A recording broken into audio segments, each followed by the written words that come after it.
এদের দুজনের নাম হচ্ছে নাহিদ এবং আরিফ, এবং তারা ঢাকা ইউনিভার্সিটি সূর্য সেন হলের ছাত্র, এবং এদেরকে না ছাড়া পর্যন্ত গাড়ি যাইতে দেওয়া হবে না, হবে না, হবে না। করতে দিব না, দিব না। তাদের থেকে পরিচয় জানা গেছে, তার নাম, একজনের নাম নাহিদ, একজনের নাম আরিফ, এবং তারা বর্তমানে সূর্য সেন হলের ঢাকা বিশ্ববিদ্যালয়ের সূর্য সেন হলে থাকে। তো তাদের এই ছাত্রদের এখন এইখান থেকে নিয়ে যাওয়া যাবে না যতক্ষণ পর্যন্ত এদেরকে ছাড়ানো হবে। এই যে গাড়িতে যে পুলিশ ভাই বসে আছেন, নাইমা যান গাড়ি থেকে নেমে যান, নাইমা যান, গণহত্যাকারীদের সহায়তা করবেন না, নাইমা যান। যদি মানুষ হয়ে থাকেন, গাড়িতে যে পুলিশ ভাই আছেন, আপনারাই এই দুজনকে নামায় নিয়ে আসেন। অনেক হয়েছে।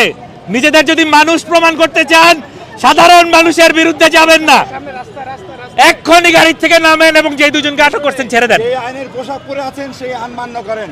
যদি